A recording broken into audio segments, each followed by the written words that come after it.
Hello friends, welcome back to my Mahamayajal channel.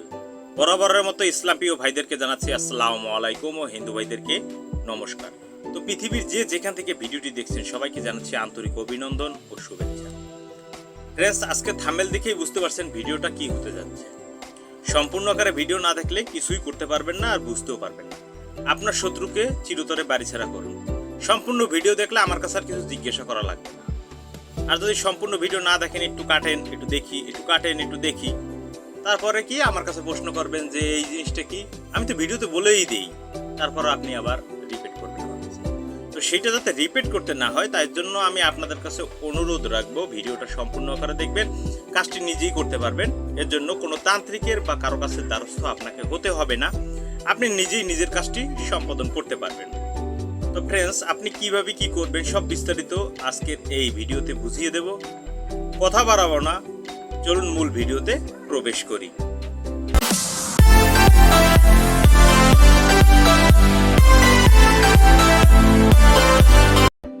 তো friends, ফিরে আসলাম একটা ইন্টুর পরে।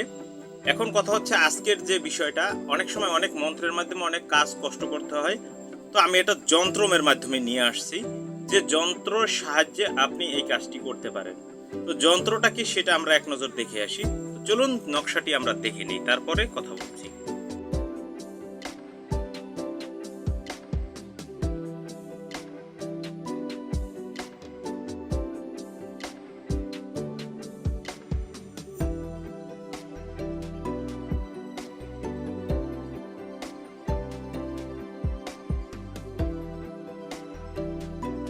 নকশাটি কিন্তু আপনারা দেখতে পারলেন স্পষ্ট আকারে।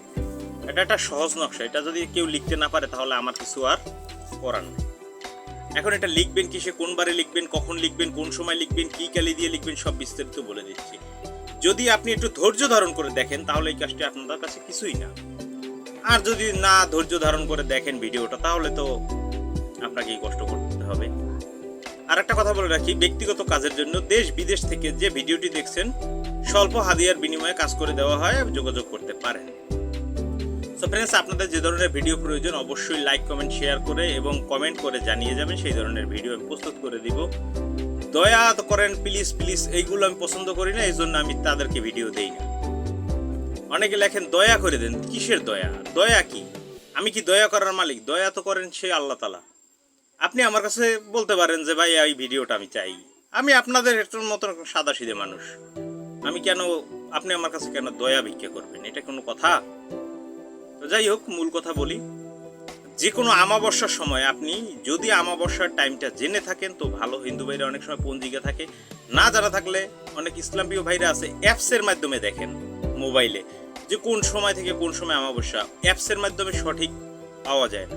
তাই কোনো হিন্দু বাড়িতে যদি পঞ্জিকা থাকে সেখান থেকে জেনে নেবেন যে আমাবস্যা কয়টা থেকে কয়টার মধ্যে। সেই আমাবস্যা চলাকালীন সময়, দিন হোক রাত্র হোক যখন হোক, আপনাকে সংগ্রহ করতে হবে নিম পাতা। নিম পাতার একটু রস আর কি লাগবে, আর লাগবে একটা নিম গাছের ডাল যেটা দিয়ে কলম তৈরি করতে পারেন, আর লাগবে ভূষপত্র। আর আপনাকে আমি 4টা কালির কথা বলবো, সেই 4টে জিনিস আপনাকে জোগাড় করতেই হবে যেভাবে হোক। জাফরান, মেশকো, কুমকুম আর কামসিঁদুর, এই 4টা জিনিস লাগবেই।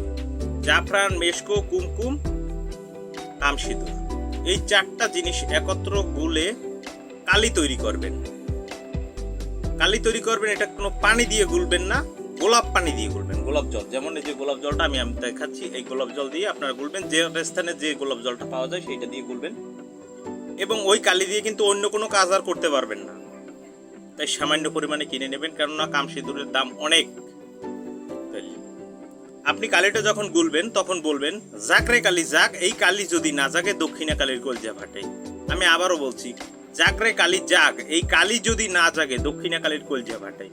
3বার বলে 3টা ফু দিবেন ওই কালিতে। আমি আবারও বলছি, জাগরে কালি জাগ, এই কালি যদি না জাগে দক্ষিণা কালির কলজা ফাটে। এটা লিখে দেওয়ার কিছু নাই। এই মন্ত্রটা পরে আপনি কালিটা গোলাই নেবেন ভালো করে। এরপরে ওর ভিতরে একটু নিম পাতার রস দিবেন। এরপরে আপনি পশ্চিম মুখে হয়ে বসবেন, শত্রুর চেহারা স্মরণ করে ভূষপত্রে ওই নিম গাছের ডাল কলম ছেঁচে কলম তৈরি করে মুখে তিতা জাতীয় দ্রব্য যেমন নিম পাতা বা চিরতা রেখে মুখটাকে তিতা সাথে 3-4টা গোলমরিচ নিয়ে ঝাঁঝালো করে আপনি ওই নকশাটি সুন্দর করে ভুজপত্রের উপরে আস্তে আস্তে লিখবেন। একটু এঁকে বেঁকে যেতে পারে, ওতে কোনো সমস্যা নেই। আর নিচে লিখে দেখবেন যে অমুকের পুত্র অমুক ধ্বংস হয়ে চিরতরে বাড়ি ছেড়ে চলিয়া যাক। আপনার যেভাবে মনের ভাষা আছে সেইভাবে লিখে দিবেন যে অমুকের পুত্র অমুক চিরতরে বাড়ি ছাড়িয়া চলিয়া যাক। আপনার লেখা শেষ, জাস্ট একটা নকশাই যথেষ্ট, 10টা নকশা প্রয়োজন নেই। আর যদি 2টা আঁকতে পারেন তাহলে বেশি ভালো, তো যদি 2টাই এঁকে নেবেন। এরপরে একটি নকশা 2টির সামনে রেখে ইয়া কহারু ইয়া জব্বারু, ইয়া কহারু ইয়া জব্বারু, ইয়া আপনাকে 100বার পাঠ করে আপনি এতে ফু দিবেন। 101বার পাঠ করে ফু দিবেন, একবার পড়বেন একটা ফু, ইয়া কহারু ইয়া জব্বারু, 2টার সামনে রেখে একবারে ফু দিয়ে যাবেন। এরপরে একটাকে ভাঁজ করবেন সুন্দর করে, মাদলিতে ভরেন বা না ভরেন সেটা আপনার ব্যক্তিগত ব্যাপার। এবার ওইটা যে কোনো অবস্থা আপনার শত্রুর গৃহে ওই অমাবস্যা চলাকালীন সময় পুঁতে দিয়ে আসতে হবে। এখন শত্রুর ঘরে আপনি বলতে পারেন পাকা, যদি পাকা হয়ে থাকে তাহলে যে তাদের ঘরে আলমারি থাকে আলমারির এক কোনায় ঢুকাই রাখবেন, বা তার খাটের তলায় একটু এক জায়গায় চাপা দিয়ে একটু জায়গাইয়া তার ইসের তলায় রেখে দিবেন। যে কোনো এক জায়গায় আপনাকে রাখতেই হবে। অনেকে বলেন ঘরের বাইরে থেকে রাখা যাবে, হ্যাঁ বাইরে থেকেও আপনি রাখতে পারেন, সমস্যা নেই, ওটা ঘরে থাকবে। আর একটা চাবি যেটা ছিল সেটাকে আপনি পেঁচিয়ে একটু পলিথিনে পেঁচাই নেবেন, অথবা তাবিজের ঠোলে ঢুকে মোম দিয়ে আটকাইয়া আপনি যে কোনো কবরস্থান অথবা শ্মশানে, হিন্দু ভাইরা তো কবরস্থানে অনেক সময় যেতে পারেন না, তাই শ্মশানে পুঁতে দিয়ে আসবেন ওই অমাবস্যা চলাকালীন সময়। সাথে কাউকে নিতে পারবেন, কোনো সমস্যা নেই। এই কাজটি করার পরে ওই ঘরে তুল কালাম বেঁচে যাবে 41 দিনের ভিতরে, মানে সর্বোচ্চ 41 দিনের ভিতরে ওই বাড়ি থেকে ওই লোক চিরতরে বাড়ি ছেড়ে চলে যাবে। না কেউ কাটান করতে পারবে, না কেউ করতে পারবে। তবে ওই তাবিজটা সরিয়ে ফেললে তাহলে সে আবার ওই ঘরেই থাকবে, কিন্তু গ্যাঞ্জাম ক্যাসকেসে শুরু হয়েই থাকবে, আর ওই ঘর থেকে সে চিরদিনের জন্য চলে যাবে। আমি আবারও সুন্দর করে বুঝিয়ে দিলাম। ফ্রেন্ডস, যদি ব্যক্তিগত কাজের প্রয়োজন হয় অবশ্যই আমাকে ইমো বা হোয়াটসঅ্যাপ দেশ বিদেশ থেকে যোগাযোগ করতে পারেন। আর যারা কাজ শিখতে চান তারাও ফোন করতে পারেন আমার কাছে যোগাযোগ করে, তারপরে কিভাবে কি আমরা হোয়াটসঅ্যাপ গ্রুপের মাধ্যমে শিখাই সেটা বলে দিব। তো ফ্রেন্ডস, ভিডিওটা ভালো লাগে অবশ্যই লাইক করবেন, কমেন্ট করবেন এবং শেয়ার করে আমার পাশেই থাকবেন। সবাই ভালো থাকবেন, সুস্থ থাকবেন, মহামায়াজাত চ্যানেলের সাথেই থাকবেন এই কামনা করছি। আল্লাহ হাফেজ।